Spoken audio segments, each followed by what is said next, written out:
औज़ुबिल्लाहि मिनश्शैतानिर्रजीम बिस्मिल्लाहिर्रहमानिर्रहीम सल्लल्लाहु अलैहि वसल्लम। अस्सलाम वालेकुम। मुझे बताइएगा, आवाज और स्क्रीन क्या दोनों चीजें क्लियर हैं?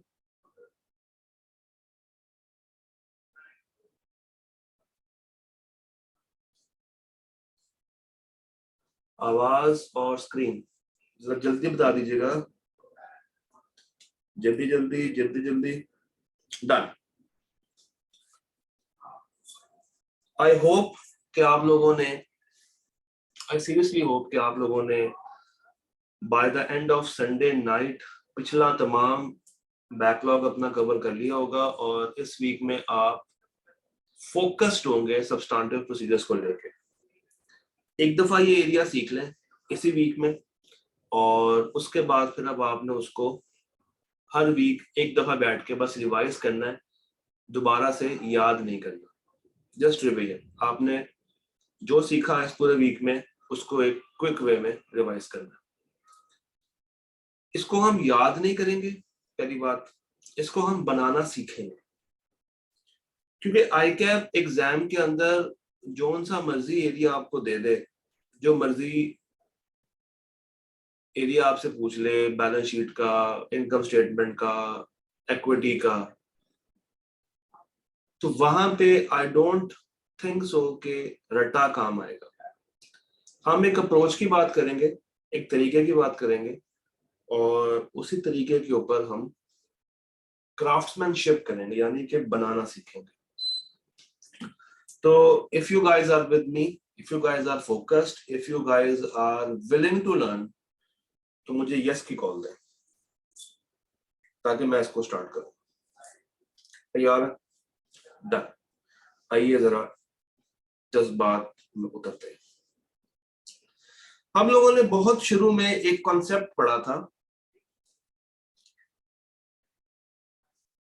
जिसमें हम लोगों ने ये कहा था कि ये जो ऑडिट होता है ये एक 3 पार्टी रिलेशन होती है।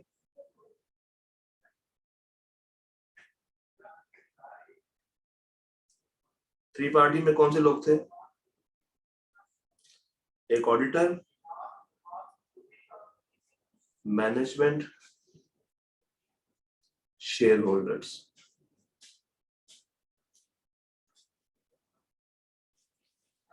मैं ऑडिट की बात कर रहा हूं, मैं अश्योरेंस की बात नहीं कर रहा। तो याद रखिएगा, यहाँ पे आप वर्ड ऑडिटर यूज करेंगे, प्रैक्टिशनर का वर्ड यूज नहीं करेंगे। ऑडिटर ने क्या करना होता है? उसने इवैल्यूएट करना होता है सब्जेक्ट मैटर को।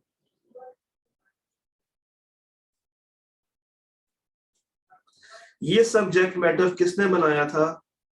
Prepared by management. ये सब्जेक्ट मैटर क्या था? Financial statements. फाइनेंशियल स्टेटमेंट्स में एक बैलेंस शीट होती है, इनकम स्टेटमेंट होती है, इक्विटी की बातें होती हैं, और इसके साथ डिस्क्लोजर्स वगैरह अटैच्ड होते हैं।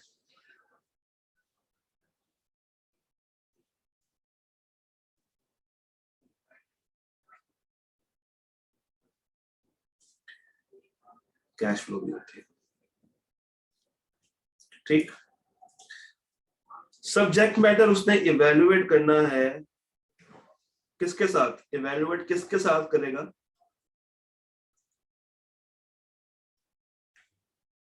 इवैल्यूएट किसके साथ करेगा? एक सूटेबल क्राइटेरिया के साथ।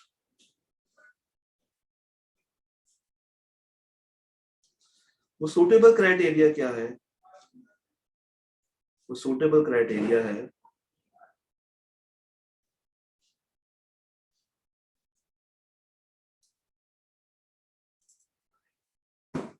अकाउंटिंग स्टैंडर्ड्स,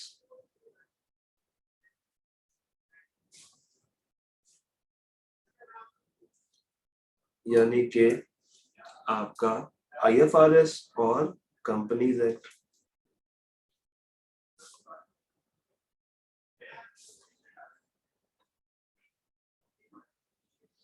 अच्छा, जब ये इन दोनों चीजों के साथ काम कर रहा है, इट मीन्स कि he is gathering audit evidence,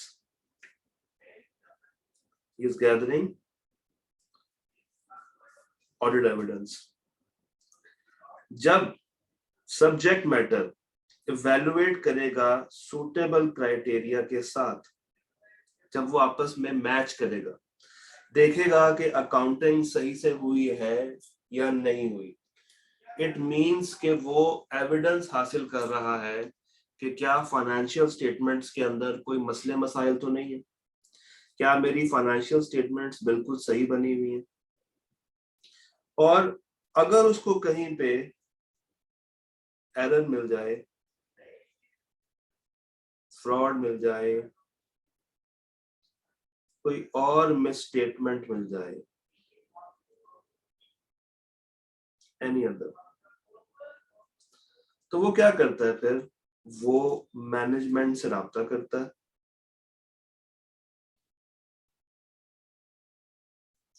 और इनसे कहता है कि भाई इसको करेक्ट करें। जनाब ये जो ऑडिट एविडेंस वो हासिल करता है, ये जो ऑडिट एविडेंस वो हासिल करता है, ये ऑडिट एविडेंस सपोर्ट करता है इन प्रिपेयरिंग ऑडिट रिपोर्ट। और जब वो ऑडिट रिपोर्ट बनाता है तो वो देखता है कि क्या मैनेजमेंट ने ये चीजें जो उसने आइडेंटिफाई करके दी थी वो करेक्ट की हैं या नहीं की। और अगर करेक्ट नहीं की, अनकरेक्टेड है, अगर करेक्ट नहीं की और स्टिल अनकरेक्टेड है, तो वो देखता है कि क्या मटीरियलिटी लेवल से क्रॉस तो नहीं कर रहा।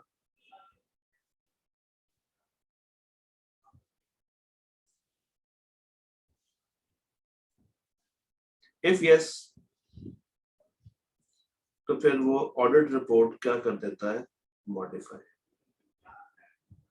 क्या कर देता है, मॉडिफाई। और यहाँ पे आइजा 705 इन्वॉल्व होके रिपोर्ट खराब कर देता है।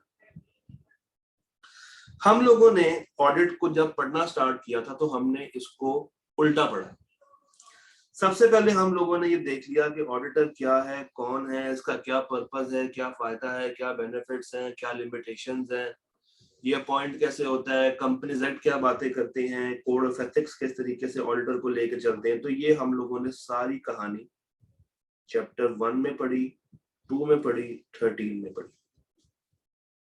ऑडिटर कौन है, qualification, appointment, pre conditions, letter कैसे जाएगा, क्वालिटी कैसे मेक श्योर करेंगे, कोड ऑफ एथिक्स इसके बारे में क्या कहानियां बताते हैं, थ्रेड्स कैसे निकालने हैं, इस तरह की सारी बातें हम लोगों ने कवर कर ली। बीच बीच में हम लोगों ने कुछ मैनेजमेंट के रोल्स भी देख लिए। हमें पता है कि अकाउंट्स बनाना किसकी जिम्मेदारी है, मैनेजमेंट की। मैनेजमेंट की ये भी जिम्मेदारी है कि वो हमें तमाम डिटेल्स प्रोवाइड करें, मैनेजमेंट की ये भी जिम्मेदारी है कि वो हमें तमाम डॉक्यूमेंट्स दें, हमें हर जगह की फ्री एक्सेस प्रोवाइड करें। और अगर ये काम वो नहीं करते, इट मींस के स्कोप लिमिटेशन यहाँ पे फिर आ जाता है। और एक ऑडिटर ऑडिट क्यों करता है, ताकि वो शेयर होल्डर के पैसे को बचा सके। एक ऑडिटर को क्या होना पड़ता है यहाँ पे, इंडिपेंडेंट। सब्जेक्ट मैटर को इवेल्युएट करना, सब्जेक्ट मैटर बनाना आप लोग सीखते हैं कैफ के जो अकाउंटिंग सब्जेक्ट्स हैं उसमें। आप लोगों ने डिफरेंट अकाउंटिंग स्टैंडर्ड्स कवर किए हैं। IAS 2 कवर किया, IAS 16 कवर किया, 36 कवर किया, 38 कवर किया, 8 कवर किया, 7 कवर किया, 10 कवर किया, 37 कवर किया, मुख्तलिफ IFRS भी कवर किए, IFRS 15, IFRS 16, बेतहाशा accounting standards, list go on and go on, बहुत लंबी लिस्ट है ये। तो सब्जेक्ट मैटर बनाना ये आपको सिखाते हैं आपके अकाउंटिंग एंड रिपोर्टिंग का सब्जेक्ट कैफ FAR 1 और FAR 2। सूटेबल क्राइटेरिया यानी कि जब आप सब्जेक्ट मैटर बना रहे होते हैं तो आपने ये देखना है कि क्या अकाउंटिंग सही से की जा रही, क्या जो पॉलिसीज ये लोग लगा रहे हैं वो पॉलिसीज करेक्ट हैं या नहीं। ये सारी बातें आप लोगों ने पढ़ी हैं, सीखी हैं, आपको अकाउंट्स तो बनाना आते हैं। हम लोग बीइंग एन ऑडिटर जब दोनों चीजों को पकड़ के इवेलुएट करते हैं, देखते हैं कि क्या हमारे अकाउंट सही से बने हैं या नहीं बने, हम वहां पे ऑडिट एविडेंस हासिल कर रहे हैं। हम क्या हासिल कर रहे हैं? अपना ऑडिट एविडेंस हासिल कर रहे हैं। ये जो ऑडिट एविडेंस है ये बेस बनता है आपकी ऑडिट रिपोर्ट की, ये बात हमें पता चल चुकी है। हम लोगों ने ऑडिटर की अपॉइंटमेंट के ऊपर बात कर ली है, हम लोगों ने रिपोर्ट कैसे बनती है उस पर बात कर ली है, और हम लोगों ने डॉक्यूमेंटेशन देख ली, सैम्पलिंग देख लिया। हम लोगों ने जो हेल्पिंग हैंड्स हैं यानी कि एक ऑडिट के अंदर जो जो आपके काम में हेल्प करते हैं, ऑडिटर एक्सपर्ट, उसको देख लिया। हम लोगों ने इंटरनल ऑडिटर को देख लिया, और हम लोगों ने रिलेटेड पार्टीज की ट्रांजैक्शंस को कैसे वेरीफाई करना है उसको बगौर देख लिया। ये जो कनेक्टेड एरियाज हैं यहां तक आपकी जो नॉलेज है वो बहुत बेहतरीन बन चुकी है।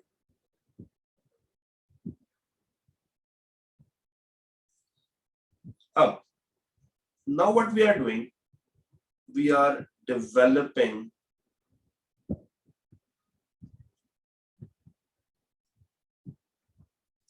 substantive procedures. Substantive procedures असल में हैं क्या? Substantive procedures हैं वो procedures जो कि ऑडिटर लगाता है to gain what? Sufficient and appropriate audit evidence. क्या ये लफ्ज हमने पहले पढ़ा? यस, ये लफ्ज हम लोगों ने, ऑडिट एविडेंस का लफ्ज हम लोगों ने यहां पे पढ़ा था। मगर पहले हम लोगों ने खाली ऑडिट एविडेंस पढ़ा था, अब हम लोगों ने दो नए वर्ड्स इसमें ऐड कर लिए हैं, सफिशिएंट और अप्रोप्रिएट। होता क्या है, जब एक ऑडिटर एविडेंस हासिल करता है तो उसका एविडेंस कम से कम उस लेवल का होना चाहिए जिस लेवल पे मैनेजमेंट को एतराज ना हो। अगर आप 100 ट्रांजैक्शंस में से 10 ट्रांजैक्शंस का सैंपल उठा लें और इन 10 में से एक में आपको एरर मिले यानी कि 10%, तो ये इतना अच्छा एविडेंस नहीं है जिसकी बेस पे आप उनकी रिपोर्ट खराब कर दें। ये इतना अच्छा एविडेंस नहीं है जिसकी बेस पे आप इनकी रिपोर्ट खराब कर दें। फिर ऑन द अदर हैंड आपको HR डिपार्टमेंट के अंदर एक इशू मिलता है, एक एरर मिलता है, या HR डिपार्टमेंट में आप फ्रॉड डिटेक्ट कर लेते हैं, और वो फ्रॉड इतना बड़ा फ्रॉड नहीं है, चंद हजारों का फ्रॉड है। मैं इस HR डिपार्टमेंट के फ्रॉड के ऊपर पूरी फाइनेंशियल स्टेटमेंट्स को गलत नहीं कह सकता। This is not appropriate, this is not appropriate. और लेफ्ट साइड पे क्या था? That was not sufficient, that was not sufficient. तो मुझे जो ऑडिट एविडेंस हासिल करना है वो at the same time sufficient भी होना चाहिए और अप्रोप्रिएट भी होना चाहिए। एक ऑडिटर जब भी अपने प्रोसीजर्स डिजाइन करता है, अपने प्रोसीजर्स परफॉर्म करता है, वो इसीलिए करता है, उसका मेन पर्पस यही होता है कि यार वो सफिशिएंट अप्रोप्रिएट ऑडिट एविडेंस हासिल कर ले। देखते हैं इसको मजीद डिटेल में। दो वर्ड हम लोगों ने बात की, एक सफिशिएंट और एक appropriate. Sufficient is the quantity. जब हम लोग सफिशिएंट की बात करते हैं, it means quantity of audit evidence. और जब हम लोग अप्रोप्रिएटनेस की बात करते हैं, तो we are talking about the quality of audit evidence. Quantity को अगर मैं मजीद ड्रिल डाउन करूं, तो मुझे कितनी क्वांटिटी लेनी चाहिए? क्या स्मॉल क्वांटिटी लूं, क्या लार्ज क्वांटिटी लूं? ये स्टैंडर्ड आपको नहीं बताता, क्योंकि ये प्योर सब्जेक्टिव टर्म्स है। ये क्या है? प्योर सब्जेक्टिव टर्म्स है। कोई भी स्टैंडर्ड आपको फिक्स नहीं कर सकता कि तुमने सेल्स के एरिया में 500 वाउचर्स चेक करने हैं, तुमने परचेज के एरिया में 250 वाउचर्स चेक करने हैं। ये नियर टू इम्पॉसिबल है कि स्टैंडर्ड आपको एक सर्टेन परसेंटेज, एक सर्टेन वैल्यू दे रहा हो कि इससे कम करोगे तो मैं उसको अच्छा एविडेंस नहीं मानूंगा। ये कहीं भी डिफाइंड नहीं है। मैं ये कह सकता हूं कि ये एक सब्जेक्टिव टर्म है जो कि डिपेंड कर रही है कुछ फैक्टर्स के ऊपर। रिस्क कितना है उस एरिया में, कंट्रोल्स कैसे लगे हैं उस एरिया में, और क्या वो एरिया इंपॉर्टेंट है या नहीं, क्या वो एरिया इंपॉर्टेंट है या नहीं, प्लस उस एरिया के अंदर नंबर ऑफ ट्रांजैक्शंस हैं कितनी, यानी कि पॉपुलेशन साइज क्या है। अब जरा मुझे बताइए, अगर रिस्क ज्यादा हो तो क्या मुझे क्वांटिटी बढ़ानी चाहिए या कम करनी चाहिए? अगर मैंने जज किया कि भाई सेल्स का एरिया है और वहां पे बहुत चांसेस हैं कि फ्रॉड हो सकता है, एरर हो सकता है, तो क्या मुझे नंबर ऑफ यूनिट्स बढ़ाने चाहिए या कम करने चाहिए? मुझे बढ़ाने चाहिए। कंट्रोल्स बहुत स्ट्रांग लगे हुए हैं, कंट्रोल्स बहुत स्ट्रांग है, चांसेस ऑफ एरर कम है। तो क्या मैं कम क्वांटिटी से अच्छा एविडेंस हासिल कर सकता हूं, या मुझे ज्यादा क्वांटिटी ही पे करनी पड़ेगी एविडेंस हासिल करने के लिए? मैं कम क्वांटिटी से काम चला सकता हूं। वो एरिया शेयर होल्डर्स के लिए काफी ज्यादा इंपॉर्टेंट है, यानी कि शेयर होल्डर्स जो अपनी इन्वेस्टमेंट करेंगे वो उस एरिया को देख के करेंगे। मुझे उस एरिया के ऊपर मजीद काम करना है तो मुझे अपना जो साइज है उसको बढ़ा देना, क्वांटिटी बढ़ा लेनी। पूरे महीने में 10,000 एंट्रीज पास हुए, क्या मुझे सैंपल साइज कम करना है या बढ़ाना है?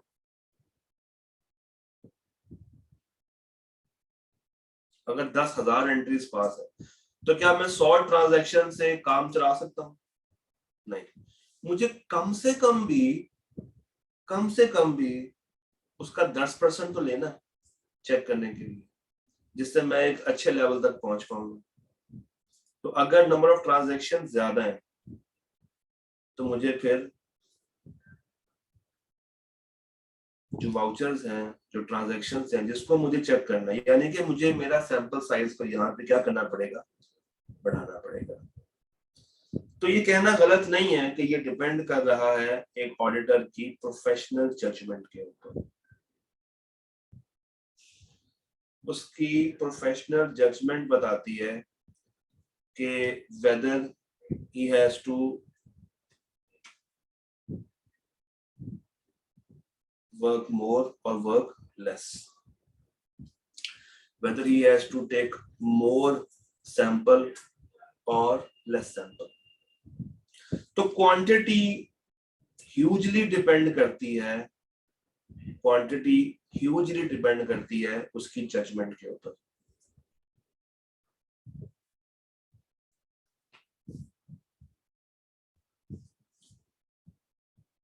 एक मिसाल देता हूं,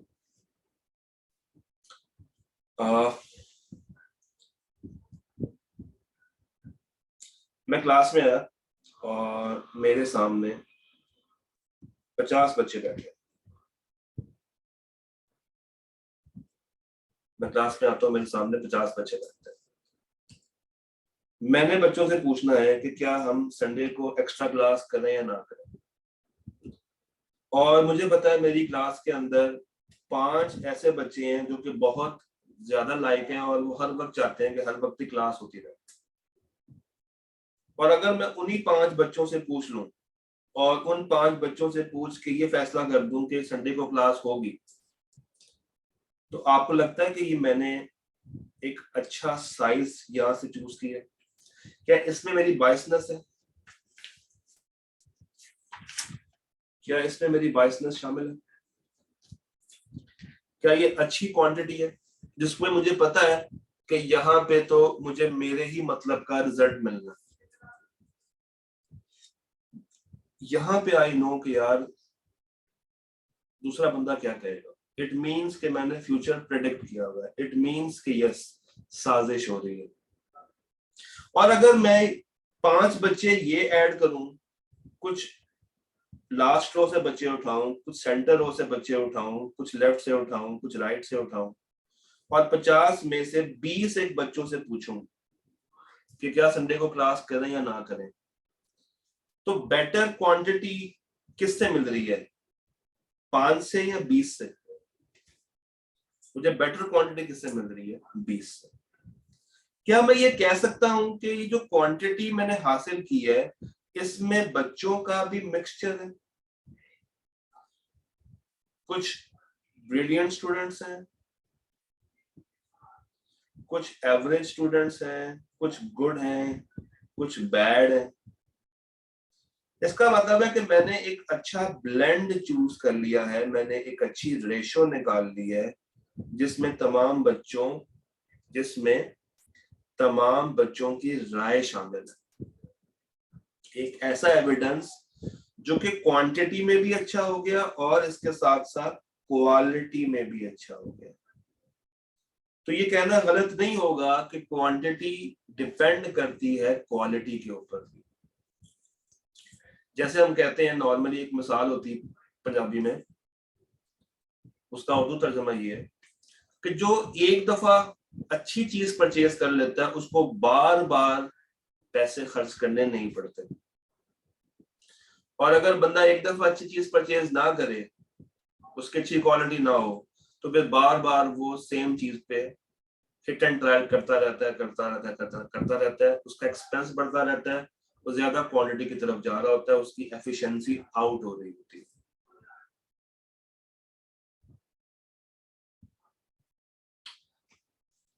अगर हम क्वालिटी की बात करते हैं तो क्वालिटी में क्या होता है? क्वालिटी फर्दर 2 एस्पेक्ट्स पे डिपेंड करती है, एक रेलेवेंट और एक रिलायबल। एक रेलेवेंट, एक रिलायबल। पहले मैं रिलायबल की बात करूंगा। आपसे मैं 5 सवाल करने वाला हूं, मुझे आपने बताना है कि इनका आंसर क्या होगा। वो ऑडिट एविडेंस जो कि मुझे डॉक्यूमेंटेड फॉर्म में मिल रहा है, वो ज्यादा रिलायबल है या जो मुझे ओरल फॉर्म में मिल रहा है? जो डॉक्यूमेंटेड फॉर्म में नजर। अच्छा, वो ऑडिट एविडेंस जो कि मुझे एक इंडिपेंडेंट सोर्स से मिला, वो ज्यादा रिलायबल होगा या जो मुझे एंटिटी वाले खुद से दे रहे हैं, जो मुझे इंडिपेंडेंट सोर्स है। ठीक है, अगला सवाल, ऐसा ऑडिट एविडेंस जो मैंने खुद डायरेक्टली हासिल किया,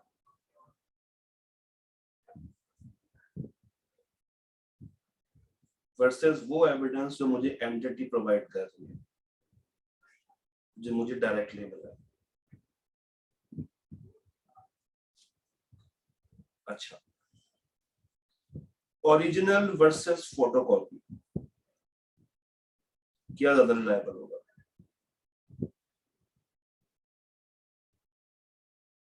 ओरिजिनल। अच्छा, ऐसा ऑडिट एविडेंस जो मुझे स्ट्रॉन्ग कंट्रोल्स के साथ मिला, वो एविडेंस रिलायबल है या वीक कंट्रोल्स वाला?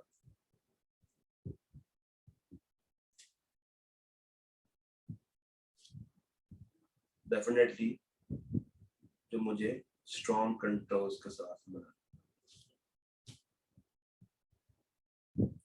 अब अगर कोई आपसे पूछता है कि बताओ एक ऑडिट एविडेंस कब कब कैसे कैसे रिलायबल है, तो आपने और कुछ नहीं करना, ये 5 बातें उसको बता देनी है, और इन 5 बातों को हम लोग प्यार से कहते हैं जनरलाइजेशंस ऑफ ऑडिट।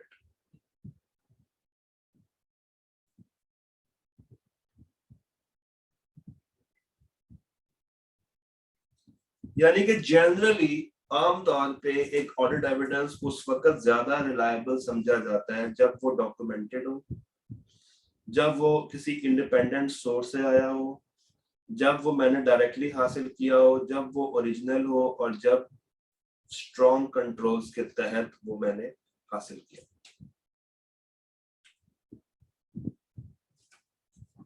यहां तक कोई सवाल, कोई मसला, कोई प्रश्न? Anything you want to ask? हम आज के दिन में बेस बना लेंगे और कल से हम एरिया बाय एरिया काम करेंगे। जी, यहां तक if you guys have any question, any single question?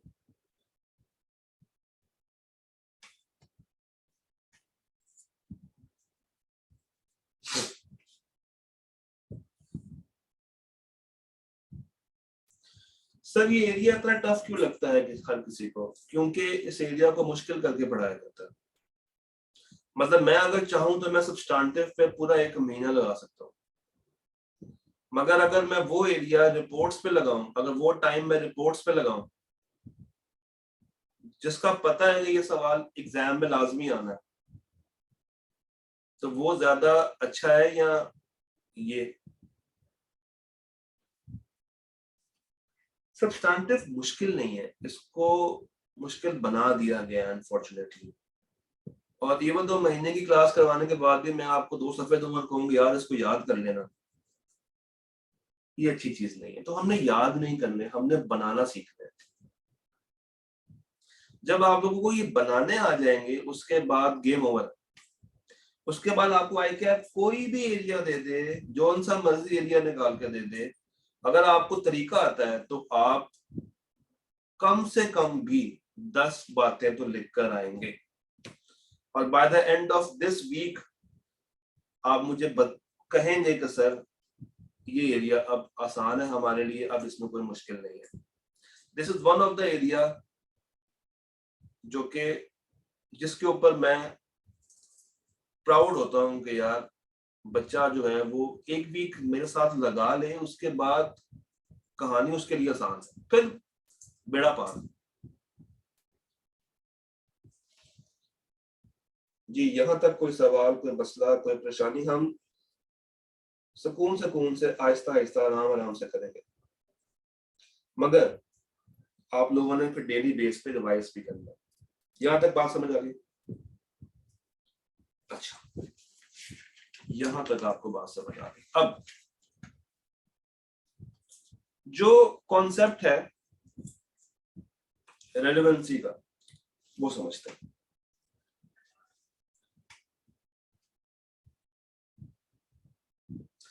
इसका मैं क्या करूंगा, मैं एक लिंक आज क्लास में शेयर करूंगा, वन ड्राइव का लिंक, यानी कि इस पूरी क्लास का लिंक। तो जो जो चीजें हम इस पे लिखते जाएंगे वो आप उस लिंक के थ्रू निकालते चले जाएंगे, यानी कि वो साथ साथ अपडेट हो रहा होगा लिंक। उसमें ये 705 के सवाल भी आ जाएंगे, 560 भी आ जाएगा, 610 भी आ जाएगा, वो सारा कवर हो जाएगा। अच्छा जी, वापस आएगा। एंटिटी का ऑडिट करने के लिए मैं गया हूं और मुझे कहा गया है कि मैंने एसी वेरीफाई करना है, मैंने एसी वेरीफाई करना है। ये मुझे टास्क दिया गया है मेरे सीनियर की तरफ से कि यार तुमने एसी के ऊपर काम करना है। मैंने कहा ओके, कर देंगे। उसने कहा जाओ जाके एसी का ऑडिट करके आओ। अब अगर मैं एसी का ऑडिट कर रहा हूं तो सबसे पहले जो मुझे चीज देखनी है, क्या वो एसी मौजूद है, क्या वो एसी एग्जिस्ट करते हैं। दूसरा मुझे देखना है क्या एसी हमारे नाम पे है या नहीं है, यानी कि क्या एसी के ऊपर मेरा राइट है या नहीं है। और तीसरा मुझे ये देखना है कि क्या एसी की जो वैल्यू है वो फाइनेंशियल स्टेटमेंट्स के अंदर सही से आ रही है या नहीं आ रही। ठीक, एसी का ऑडिट कर रहा हूं तो मुझे ये चीजें देखनी है। चले मुझे जरा ये बताइए कि एसी की जो फिजिकल एग्जिस्टेंस है ये मैं कैसे वेरीफाई करूंगा। इसके लिए मेरा रेलेवेंट प्रोसीजर कौन सा होगा। एसी को फिजिकली देखना कि वो मौजूद है या नहीं, फिजिकल एग्जामिनेशन, फिजिकल एग्जामिनेशन।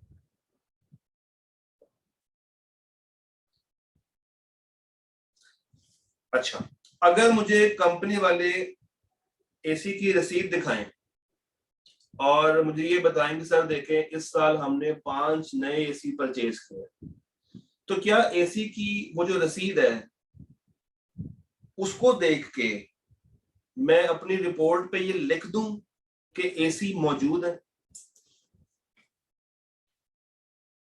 क्या वो रसीद देख के मैं एसी की मौजूदगी लिख सकता हूं। नहीं।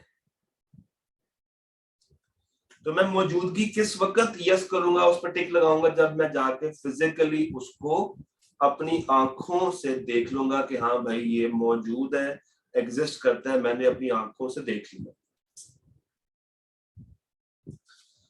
चलिए वो जो रसीद है, वो जो रसीद है वो रसीद क्या शो कर रही है, ये रसीद क्या शो कर रही है।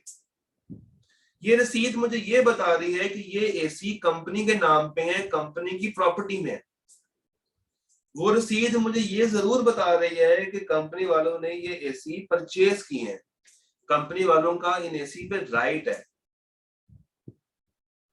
ओनरशिप कंपनी के नाम पे। तो अगर मुझे राइट्स एंड ऑब्लिगेशंस मालूम करने हैं और मैं दीवार के सामने जाके खड़ा हो जाऊं और लगे हुए एसी को बार बार देखूं, तो वो लगा हुआ दीवार पे एसी बोल के मुझे ये नहीं बताएगा कि मैं इसी कंपनी का हूं। ओनरशिप वेरीफाई करने के लिए, राइट वेरीफाई करने के लिए मुझे वो रसीद देखनी है, मुझे वो कागज देखना है जिसके ऊपर वो एसी हमारे नाम पे ट्रांसफर किया गया। अच्छा, दीवार पे लगा हुआ एसी क्या मुझे उस एसी की वैल्यू बता सकता है।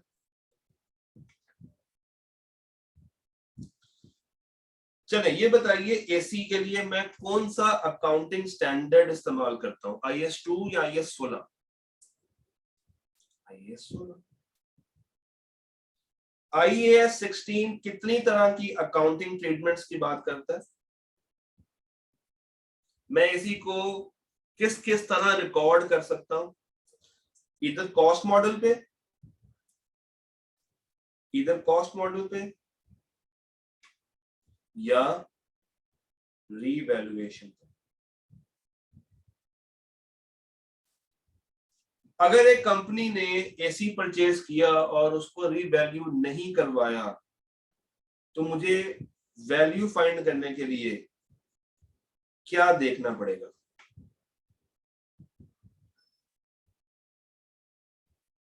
उसको रीवैल्यू नहीं करवाया, तो मुझे उसकी वैल्यू फाइंड करने के लिए क्या देखना पड़ेगा कि ये सही से सही वैल्यू पे अकाउंट्स में आ रहे हैं या नहीं।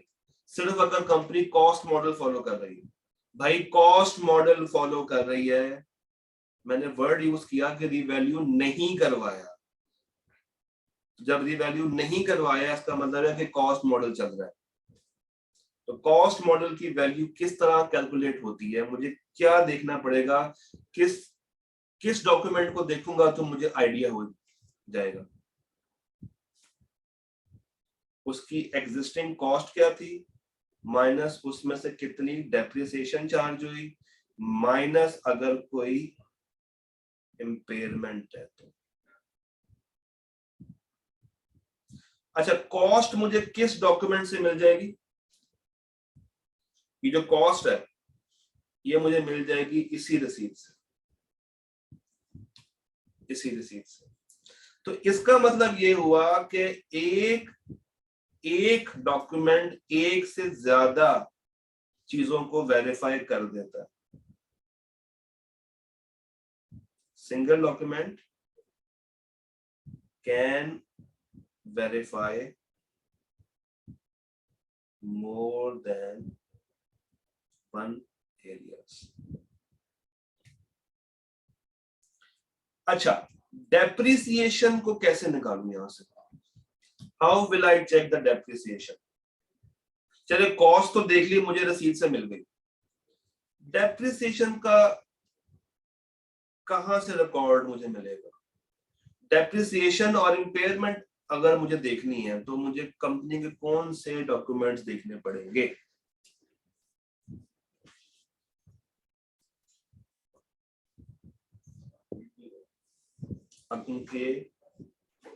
उनका जो फिक्स एसेट स्केड्यूल होता है, आपको याद है आपने FAR 2 में बनाया था fix asset schedule,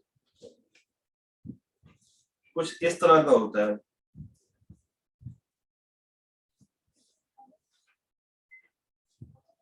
cost, opening balance, addition,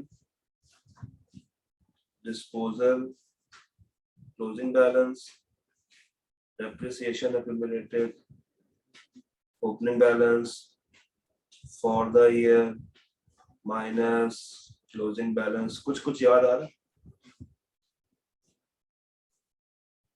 जिसको आप डिस्क्लोजर भी कहते हैं अक्सर?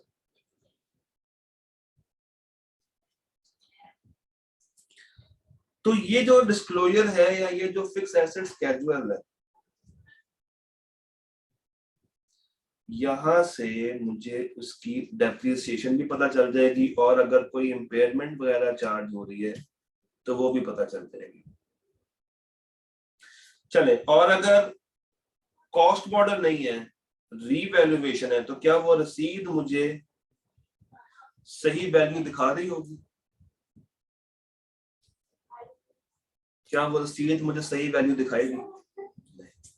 तो अगर रीवैल्यूएशन है तो मैं कौन सी वैल्यू पे रिलाई करूंगा?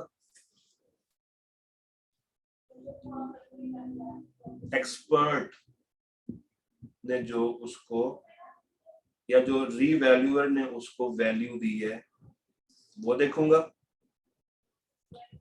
और अपना एक्सपर्ट बुला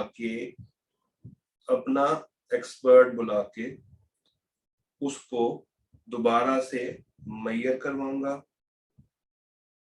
then I will be in a position कि मैं वैल्यू उसकी निकाल सकूं।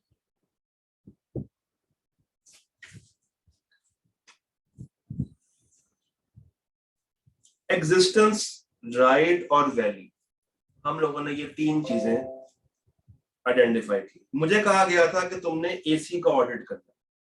अब एसी के ऑडिट में मुझे उसकी एग्जिस्टेंस भी देखनी है, मुझे उसका राइट भी देखना है, मुझे उसकी वैल्यू भी देखनी है, और मुझे ये भी पता चल गया कि इन तीनों के लिए मुझे अलग अलग प्रोसीजर्स परफॉर्म करने पड़ेंगे। मैं एक्सपर्ट की रिपोर्ट देख के ओनरशिप वेरीफाई नहीं कर सकता, मैं रसीद को देख के एक्सपर्ट की वैल्यू नहीं निकाल सकता, मैं दीवार पे लगे एसी को देख के उसका राइट नहीं आइडेंटिफाई कर सकता। ये जो डिफरेंट मैंने काम किए हैं, ये जो मैंने डिफरेंट एरियाज को इवेल्युएट किया है, एग्जिस्टेंस को अलग से इवेल्युएट किया, राइट को अलग से देखा, वैल्यू को अलग से देखा, these are known as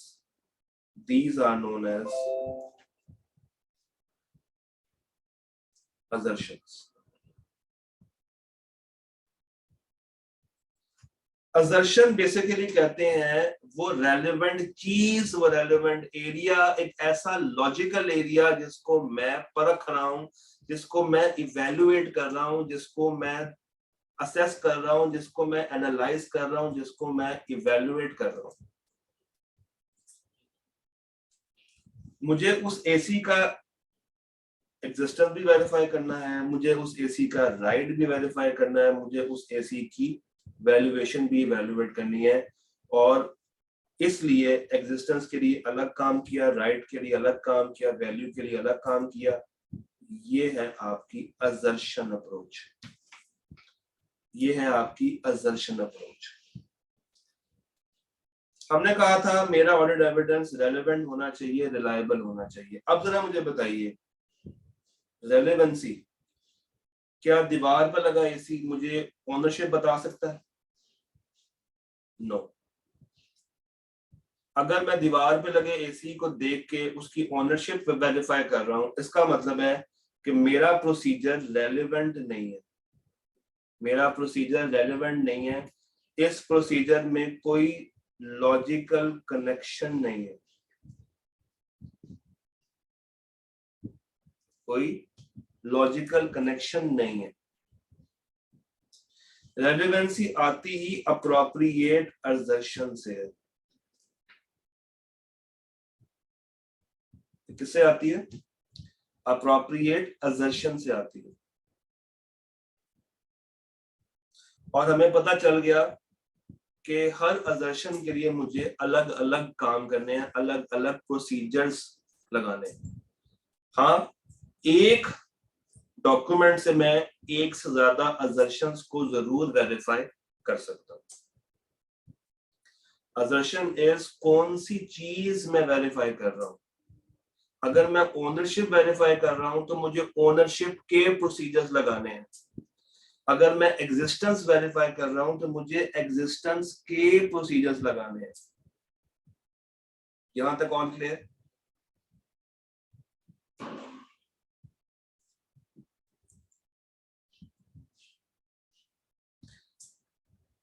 अगर मैं बिजनेस लॉ की क्लास में पूछूं कि यार ऑडिट वालों को संडे को बुलाऊं या ना बुलाऊं, तो क्या कोई लॉजिकल कनेक्शन एग्जिस्ट करता है? नहीं करता। अब मजे की बात है, बिजनेस लॉ की स्ट्रेंथ है 50 और 50 के 50 बोल रहे हैं yes sir, yes sir, yes sir, yes sir. क्या मुझे 50 के 50 बच्चे अगर यस सर बोल रहे हैं तो क्या मेरी क्वांटिटी सफिशिएंट हो गई?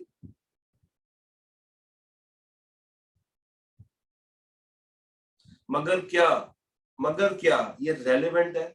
ये ऑडियंस रेलेवेंट है? क्या ये ऑडियंस रिलायबल है? तो जो हमने लाइन लिखी थी कि क्वांटिटी डिपेंड्स अपॉन क्वालिटी, अब आपको ये बात मजीद बेहतर समझ आई होगी। Am I clear?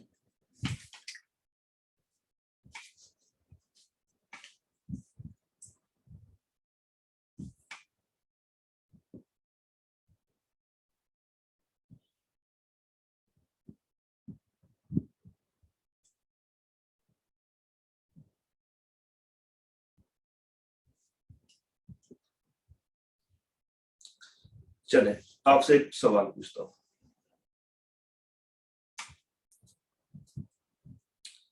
If if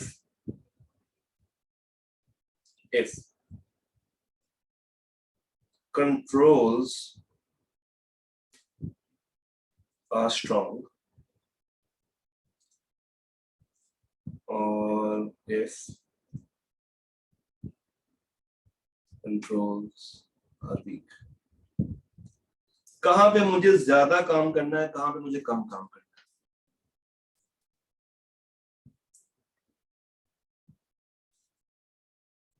कहां कम काम करना है, कहां ज्यादा काम करना है? ये आपको पता है कि अगर स्ट्रॉन्गर कंट्रोल्स हैं तो लेस, और अगर वीक कंट्रोल्स है तो ज्यादा। कंट्रोल ज्यादा है, ज्यादा स्ट्रॉन्ग है तो less substantive procedures, controls weak है तो ज्यादा सब्सटैंटिव प्रोसीजर्स। क्या ये कुलिया कभी भूलेगा? क्या ये कुलिया कभी भूलेगा? नहीं। अच्छा,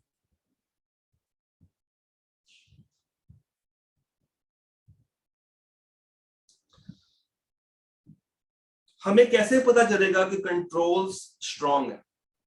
देखो, हमें कुलिया तो याद हो गया, मगर how to assess, how to identify, how to evaluate के कंट्रोल स्ट्रॉन्ग है या नहीं,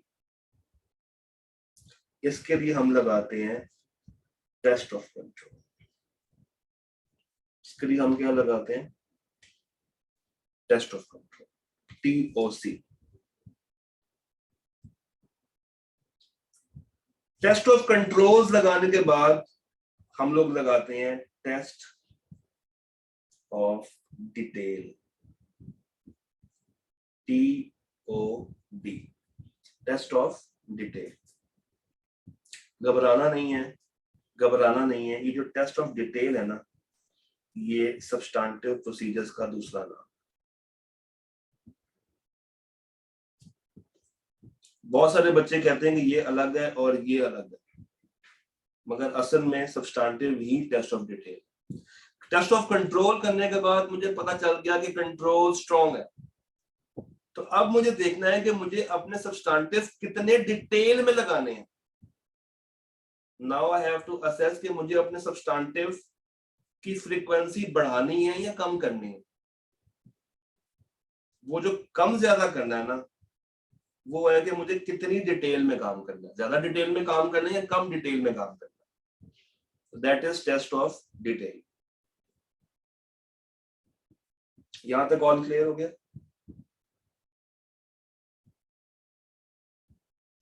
यहां तक सबको क्लियर है?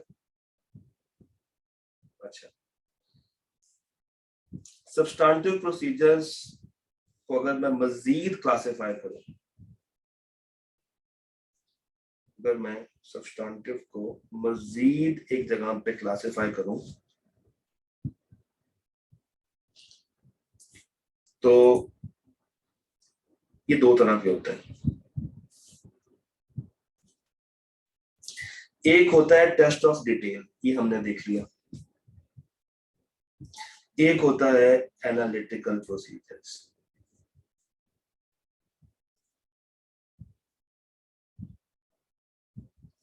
टेस्ट ऑफ डिटेल में क्या है कि आप असर्शन बाय असर्शन चीजों को वेरीफाई करते हैं। यहाँ पे असर्शन अप्रोच लगती है,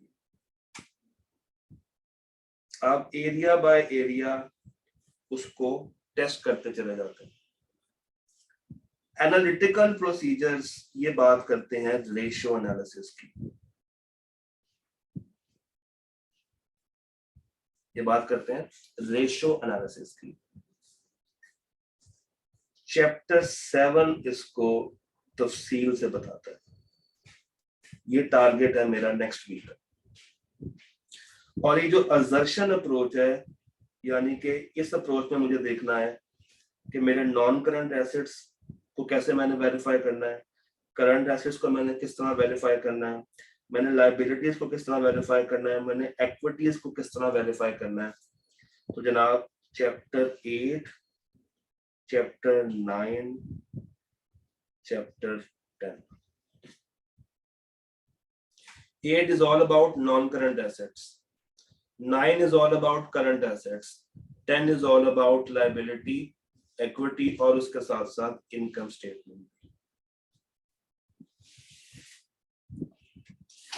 अब अगर मैंने फिक्स एसेट्स को वेरीफाई करना है तो सबसे पहले मैं प्लानिंग स्टेज पे कंट्रोल्स की टेस्टिंग करूंगा. मैं देखूंगा कि एंटिटी कितने स्ट्रॉन्ग तरीके से फिक्स एसेट्स को इंपोर्ट करती है, फिक्स एसेट्स को परचेज करती है, फिक्स एसेट्स की वैल्यू करवाती है. जो उनका एक्सपर्ट है वो कितना काबिल एतमाद है, जो उनका परचेजिंग प्रोसेस है वो कितना ठीक है, जो वो डेप्रिसिएशंस निकालते हैं, जो उनका स्केड्यूल बना हुआ है वो कितने ज्यादा ऑथेंटिक है.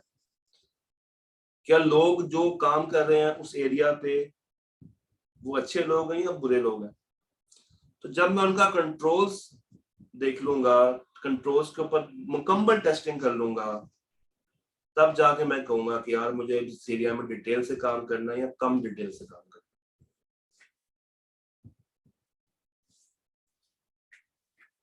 तो अब आपको चैप्टर्स की क्लासिफिकेशन भी साथ साथ समझ आ गई होगी. 6 is all about test of controls, 7 is about analytical procedures, 8, 9 and 10 is about test of detail. यहां तक क्लियर होगी बात? यहां तक और डन?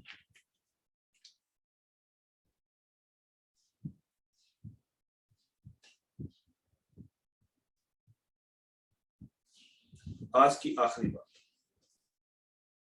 आज की आखिरी बात, कलर चेंज कर लेते हैं, पर्पल कर लेते हैं.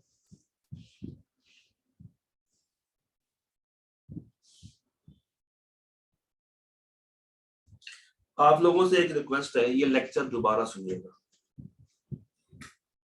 ये लेक्चर दोबारा सुनिएगा लाजमी. कल की क्लास से पहले ये लेक्चर आप लोगों ने दोबारा से सुनना.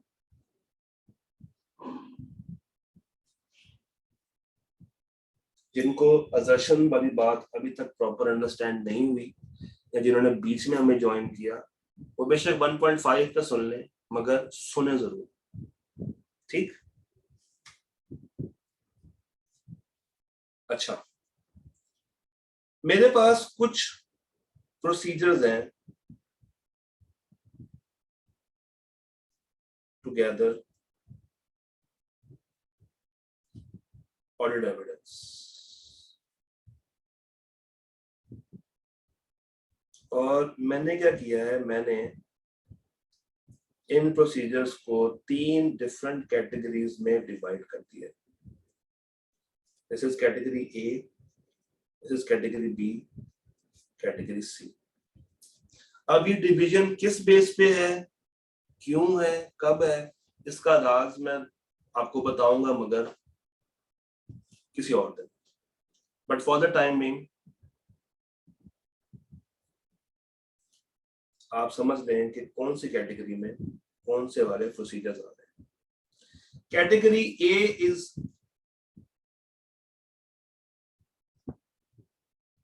इंस्पेक्शन,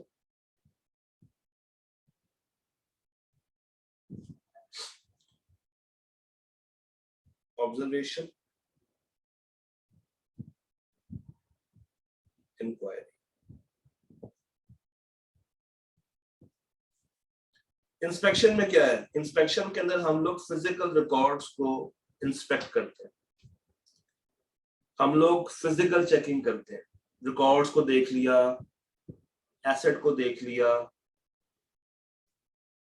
ऑब्जर्वेशन में क्या है कि हम देखते हैं कि वो लोग किस तरह से काम कर रहे हैं, कौन सा प्रोसीजर कैसे फॉलो हो रहा है, कंपनी के क्या प्रोटोकॉल्स हैं. जिस तरह इन्वेंट्री काउंटिंग होती है, अब इन्वेंट्री काउंटिंग के अंदर आप लोग खुद जाके इन्वेंट्री गिनते नहीं है, इन्वेंट्री काउंटिंग में जाके आप लोग खुद इन्वेंट्री काउंट नहीं करते, काउंट होते देखते हैं. और इंक्वायरी में आप मैनेजमेंट से पूछते हैं, एम्प्लॉय से पूछते हैं. याद रखिएगा, इंक्वायरी जानदारों से की जाती है और इंस्पेक्शन नॉन लिविंग थिंग्स की होती है.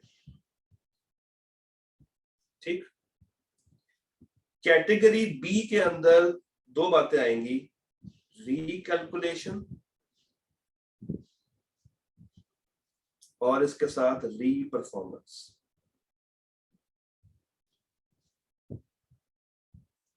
रीकैलकुलेशन क्या है कि आपने उनके काम में मैथमेटिकल एरर्स को आइडेंटिफाई करना है, तो प्लस माइनस करके देख लिया। और री परफॉर्मेंस क्या है कि आपने सैंपल बेस पे उनके काम को पकड़ा और खुद से परफॉर्म किया। इंडिपेंडेंटली आपने उस प्रोसेस को, उस प्रोसीजर को एग्जीक्यूट करके देख लिया, जैसा उन्होंने ओरिजिनली किया था आपने पकड़ के परफॉर्म करके देख लिया।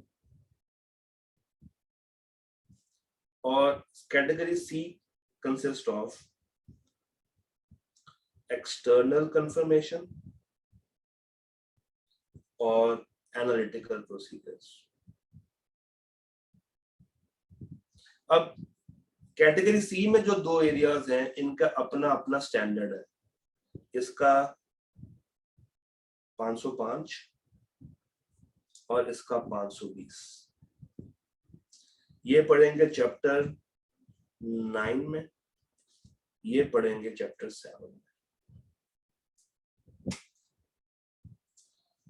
अब आपने क्या याद रखना है? आपने याद रखने हैं ये 7 प्रोसीजर्स, और आप देखेंगे कि हम इन्हीं 7 प्रोसीजर्स को यूज करते करते अपने सब्सटेंटिव किस तरह बना रहे हैं। Inspection, observation, inquiry, this is category A. Recalculation, reperformance, this is category B. Confirmation और प्रोसीजर्स एनालिटिकल वाले या ratio analysis, this is category C. आज के लिए इतना ही। कल ये सारी बातें आपको पहले पता होनी चाहिए, और उसके बाद हम लोग इस एरिया को मजीद एक्सपेंड करेंगे। ठीक हो गया? ये पूरी की पूरी फाइल अभी 1 घंटे के बाद मैं इसका लिंक आपसे शेयर कर दूंगा, तो वो आप देख लीजिएगा। ठीक हो गया? आवाज क्लियर है मेरी? बात समझ आ रही है मेरी? ये जितना हम लोगों ने पढ़ा है ये आपका चैप्टर 4 में आइजा 500। This is not general, this is chapter 4 का ISA 500।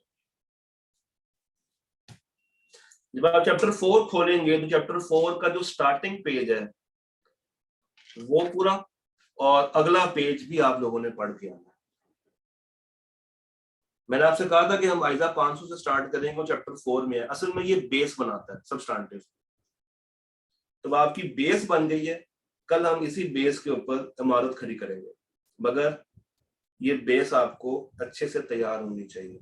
डन? अभी जो पढ़ाया है बस वो याद करना। ठीक है जी? ओके हो गया? चलें जी, अल्लाह दे वाले, अल्लाह हाफ़िज़।